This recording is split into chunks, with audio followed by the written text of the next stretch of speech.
Greetings and welcome to Flanagan's Ecologic. I am your host, Ted Flanagan, and today we're speaking with Cecily DeAngelo. She's the director of Roaring Fork Safe Passages, so we'll be talking about wildlife crossings in Colorado.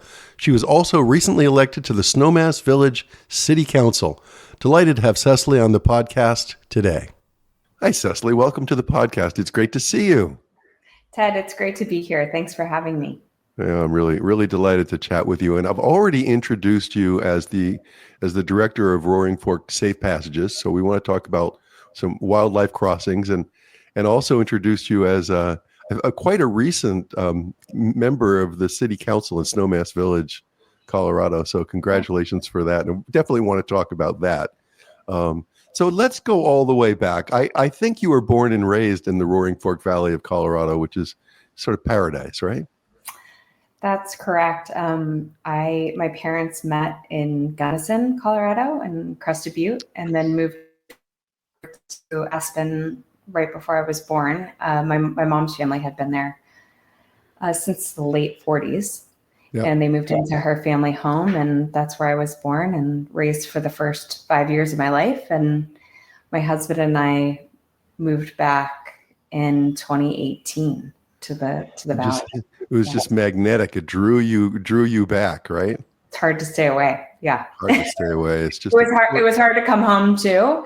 It's a tricky place to find, housing and all those things, but it was great to come back. So what did you do? You went off to Denver to go to the University of Denver. Is that right? That's correct. I had been at DU and then lived in Boulder, opened up a brick and mortar juice shop down there. And had been living in Boulder when I met my husband. Now, when you say brick and mortar, it was, or maybe it still is, Wonder Press. Yes. And when I was looking at your bio, I was thinking, wait a second, is she in the printing business? Oh, sorry. and then I realized quickly it was pressing coffee, right? Well, it's actually raw juice. And to be really honest with you, the press part of that name was so that we could get around any trademark issues. Oh. but press it's a cold press, a juice shop. Yeah. I see. And then so that must have been a huge passion in your life, health foods, juicing. Totally. And startups. I absolutely love starting things, and I'm really good at, seeing the vision and pulling together everything that needs to come together to get something off the ground. Yeah. And so, that was it. Health food, and, agriculture are all a huge part of it's still part of my life and a passion of mine. But obviously I've moved on to different work now, and the consistent theme is starting things and seeing where there's a need. And Now, before we leave the juicing, you have two young kids, a boy who's 4 and a daughter who's almost 2, something like that. Are they hooked on juices also? Are you juicing for them all the time? No. It's interesting just because, in the world of juicing, I learned that it's better to consume juices that have no fruit juice in them. So my children are not fond of just straight green drinks. Yeah. So at this point, no, they are not consuming any juice, and I don't give them apple juice. Yeah. They want the sweeter, yes. Right? The sweeter flavors. Yep. So now there was another venture that you were involved with called Rodeo CPG. Was that one of these startups also? Or so that actually is my husband's company, and we are so we invest in very early stage. I would say invest is even kind of a loose term, but there's advising and very, very small investments that we do in early stage CPG companies that also is in the world of food. Now, what does CPG stand for? I should know that. Consumer packaged good. Oh, okay. Very good. Okay. So, okay, we started off, you started off in the Roaring Fork Valley, went to through the Aspen schools, went to Denver, went to Boulder, met your husband, and then decided to come back, right? To Snowmass Yeah. or the Roaring Fork Valley. And did you move right back into Snowmass Village, or where did you go? No, we initially moved to Basalt, Yep. and we lived there for a year. And then mid-COVID, or I would say actually very early COVID, it was mid-lockdown of COVID. I was pregnant, and we realized that being close to what we wanted to do was really important at that point in our lives. We didn't have any childcare lined up and didn't actually know when having someone come in from outside the house was even going to be possible. School was looking like an unknown as well. And so we moved a little bit closer to where we could cross-country ski and ski on the mountain, because between work and taking care of an infant, it was hard to get in the things that, we love to do. And we were really lucky. Like, that was the right moment to make that move. And it happened for us. Yeah. Right. And then sequentially, I think you started the Roaring Fork Safe Passages well before going on to the council. Is that right? Yes. Yeah. Okay. So Let's talk about the genesis of that, and Tom Cardamon and his work that led you to forming this organization. absolutely. So I would say when it was probably about when my son was between 6 months and a year old, I read a New York Times article about wildlife crossings.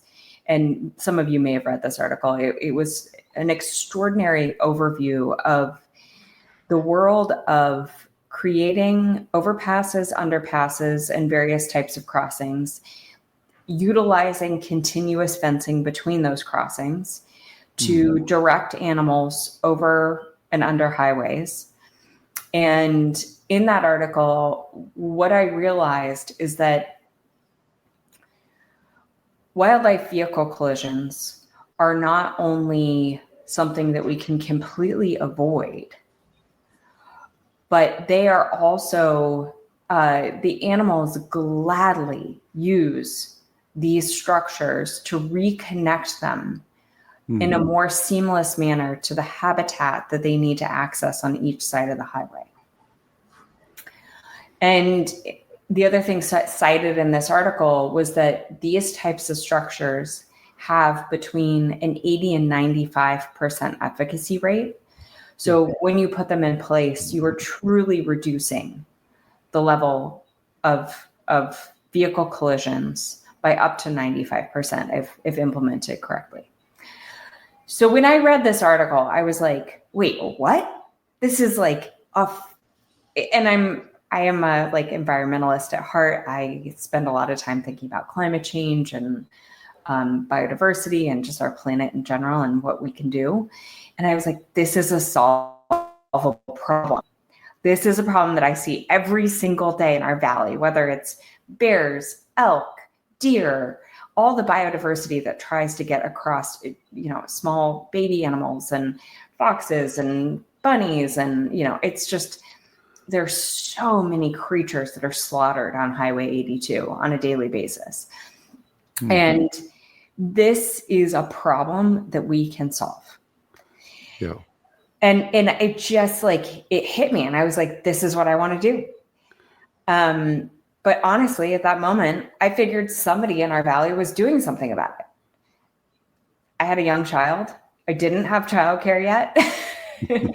and I had a moment of just figuring that it was being taken care of.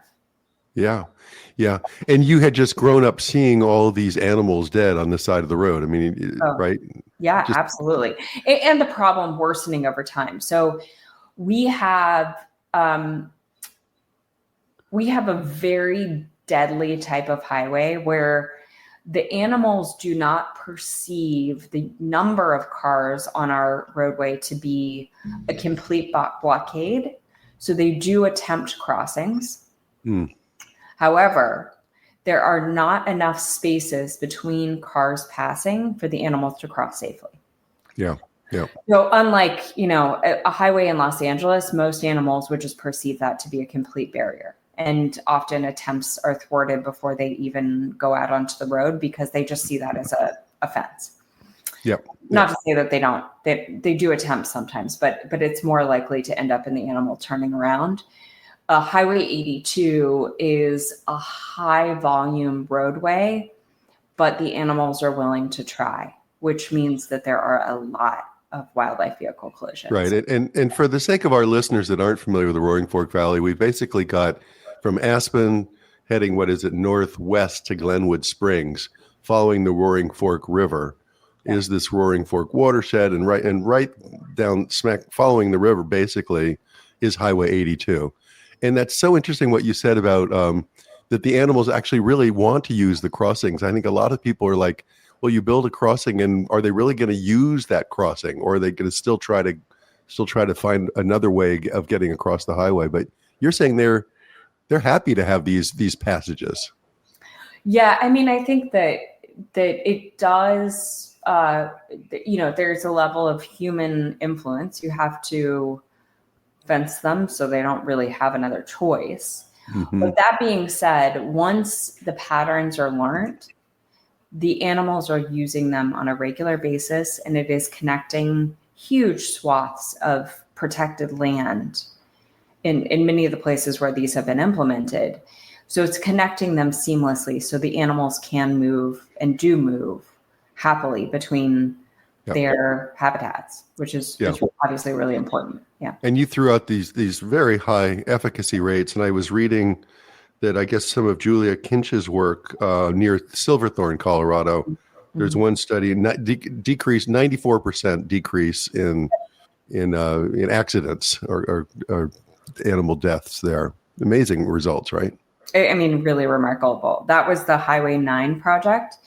And in that case, it was a project led by owners of the ranch land on each side of the highway. And it was a really remarkable local effort that was then matched by funds from both the local municipalities, counties, and then CDOT ultimately gave them a huge grant to get the whole project done. Now, before we get to the funding part, which everybody wants to talk about or learn about, Tom Cardamon, who was somebody that I knew when I lived in the area, I guess he was very instrumental in starting the Aspen Center for Environmental Studies. Maybe he's still very involved with that, but he led the Watershed Biodiversity Initiative. And as I understand it, he basically showed that you basically have two sort of sides of the highway, that you've got these tremendous biodiversity and wildlife, and then they just can't connect. Is that sort of the gist of it? Yeah. So Tom Cardamon's study was really looking at biodiversity on a landscape scale.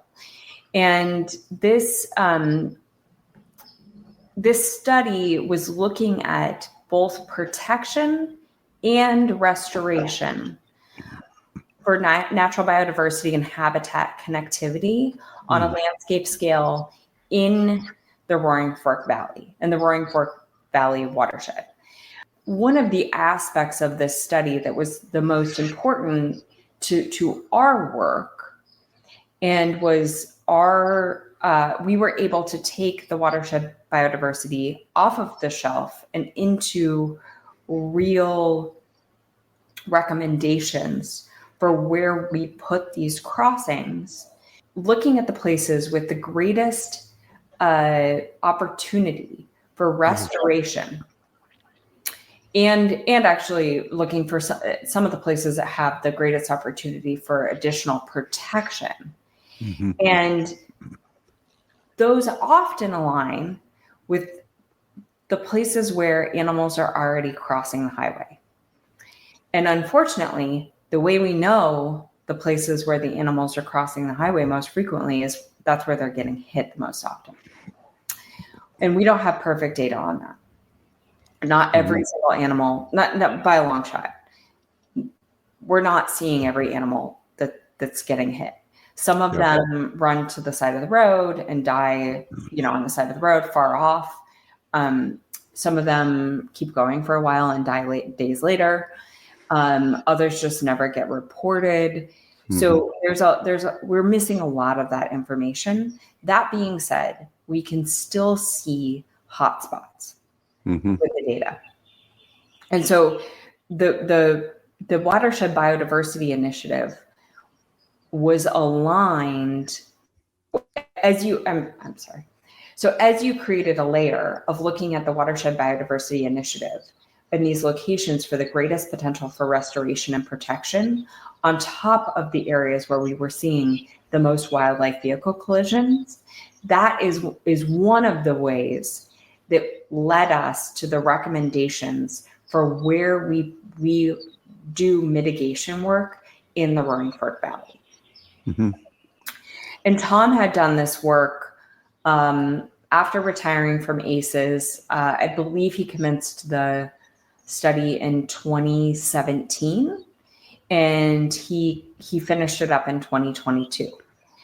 And as I was on my mission to figure out if anyone was doing anything about wildlife vehicle collisions in the valley, a few people kept mentioning to me, well, I think Tom Cardamone is doing something in that world. Yeah.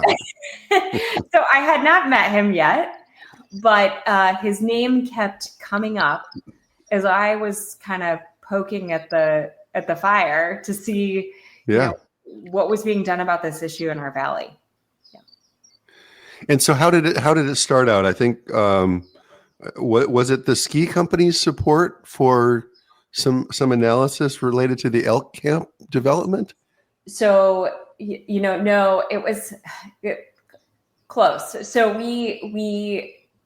I believe that the way that this happened is that I saw in our paper a local county commissioner was lamenting that our valley was not falling into the top 5% of priority locations in the valley.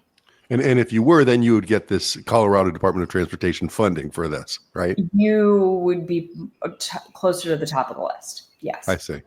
Okay. And I have a lot of theories about why we're not falling higher in the priority list. I think part of that is we just don't have Colorado State Patrol coming up into our valley. So the way the carcasses are getting counted has been pretty inefficient. So my guess is that there's a few locations in our valley that do pop into that 5%, top 5%, but it's a hard thing to collect the data needed to get us there. Greg Postman, one of our county commissioners, was quoted in the paper saying, if we're not going to get any help for this, basically, from the state level, unless we do something about it locally. Yeah. And he was right. Like we were just going to be falling out of the priority and not really something on the radar. And when I read his quote, I texted him or I emailed him and I said, hey, I've never met you before, but this is what I want to do. And he said, really? Great. I have someone I should put you in touch with. And he put me in touch with Tom Cardamone. And then he also put me in touch with the Aspen Ski Co. Environment Foundation grant committee. And they offered, without any prior operating history, they offered to take us as a grant candidate and consider our application. And we ended up getting that $10,000 grant, and Tom Cardamone utilized his 501c3 that was, he had formerly been using it for the Watershed Biodiversity Initiative, and he sponsored the new initiative, which was Roaring Fork Safe Passages. So we rushed. We had a very busy 2 months to get all that done so we could receive the money from Aspen Ski Co. And we were off to the races. They provided those initial dollars to get everything from, some of the smallest things that you just need to be a business. So we were able to get a website, and, a lot of things were also donated in the beginning. We had generous donations of our logo, and, a lot of things were given to us, but, it takes money to get an organization going. And so we were really grateful for those first dollars in the door. Oh, that is great. And then is that when you did the prioritization study for the locations for the crossings? Yeah. So quite quickly, we were put very early on in this process. I was put in touch with Julia Kinch. Yeah. And Julia Kinch does a lot of the priority studies and the mitigation plans for each of these locations, including the work that she did on Highway 9. And so we were able to raise the dollars we needed to commence a priorities study for our entire valley.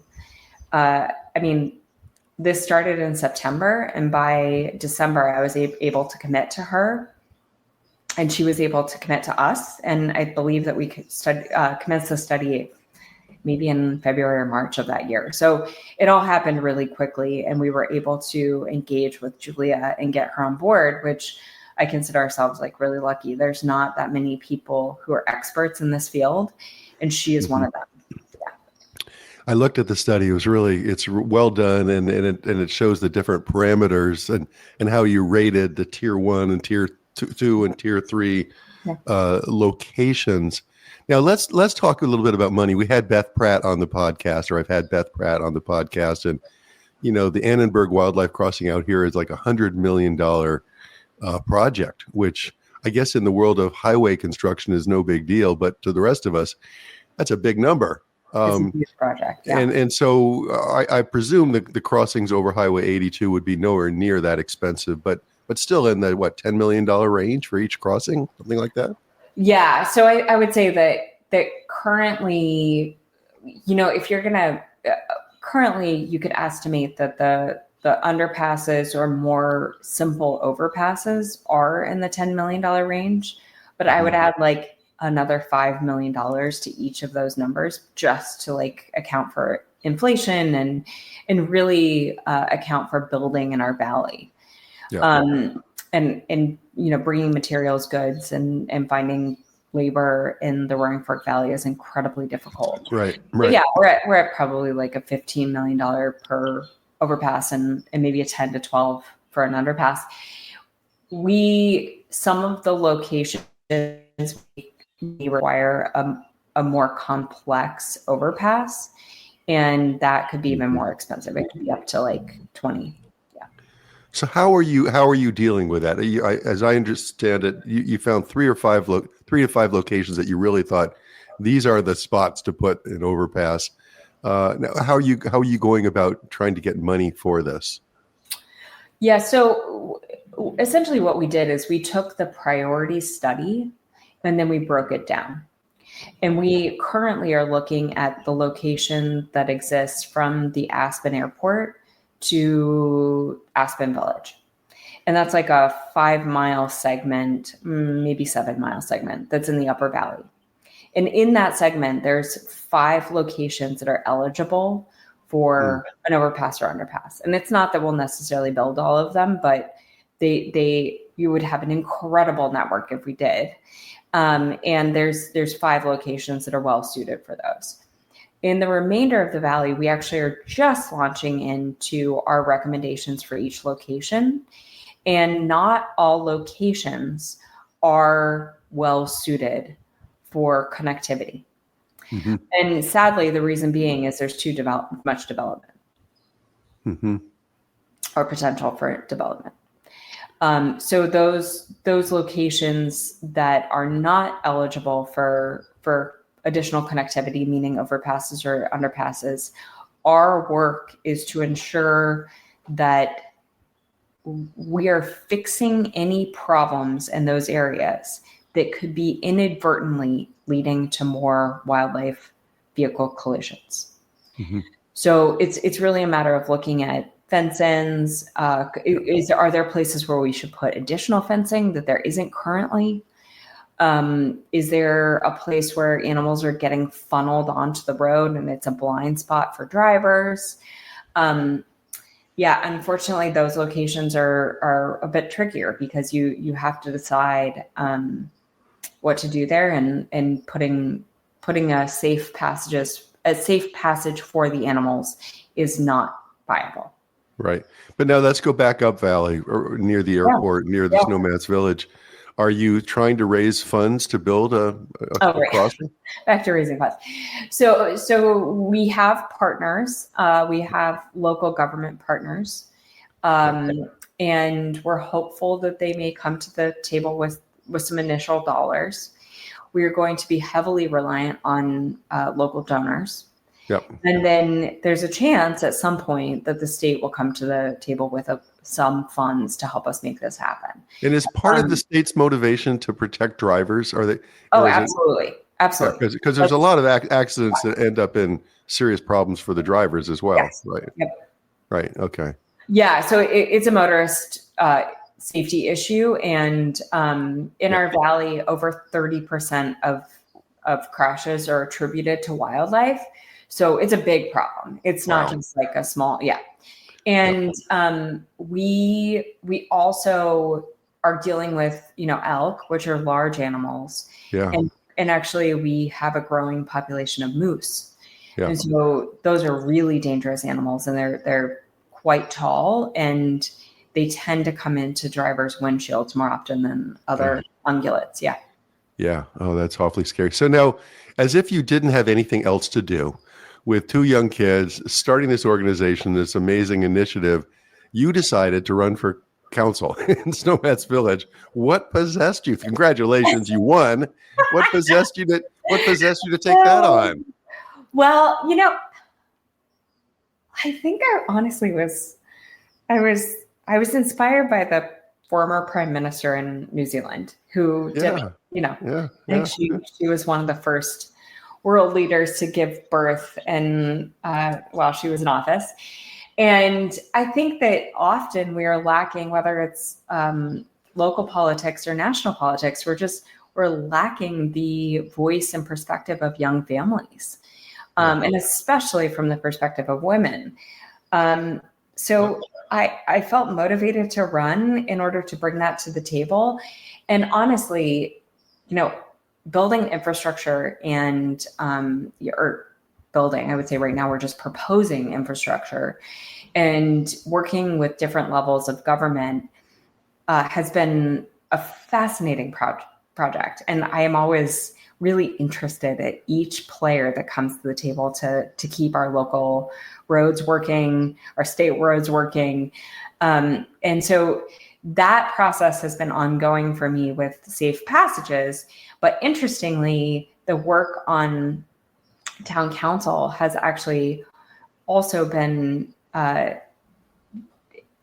it's been illuminating when it comes to all the different pieces that go into transportation planning, road planning, construction planning. I mean, there's so many of these things tied together that I feel like, while it's not necessarily, I would be very careful not to self-deal or, point. It'll be tricky if I have to go back to Snowmass Village now and ask for funding. But I do feel like the two pieces of work overlap really nicely, and each gives me a little bit more insight into the work that I do on the other. Well, yeah, it's great. I loved you've written about your passion for getting women or people that are under 40 into offices of all kinds, women of reproductive age, feeling underrepresented and taking action. And this as a result, you've now got, 4-to-1 women in the super majority in Snowmass Village for the first time. How do you think that's affecting the council there? I think it's been a really positive. It's not that the council's going to disagree or have its moments, but I would say that it's a really good group, and we're making some really phenomenal forward progress on some of the issues that we're trying to tackle. And I honestly can say that I really enjoy working with all the people on council, and I really enjoy that group of women. Everyone's a mom, and that's a real pleasure to, and for that matter, the one gentleman is a dad. So everyone's been through it. And I think that we're really trying to work for families in our village, which is it's really important. And honestly, I think that for everyone, public service is really important. And local public service at this point is one of the most important things that we can do. Even if you think of it as like, okay, I'm just going to do 2 years, or I'm going to do a 4-year. For me, it's a 4-year service on town council. But maybe your local school board needs someone for 2 years. And so I feel really passionate about not only what I have done in, getting safe passages started and off the ground. And I think when you see a problem, you go after it and you start that thing that needs to be in place to fix the problem. But I also feel really passionate about encouraging people to not think of local politics as something that only career politicians do. It is something that we all need to do and we all need to participate in, and we will have a much better democracy from the bottom up if we do that. So I think this is the moment that, just encourage everybody to run for something. And the more people running, the better our democracy is going to be.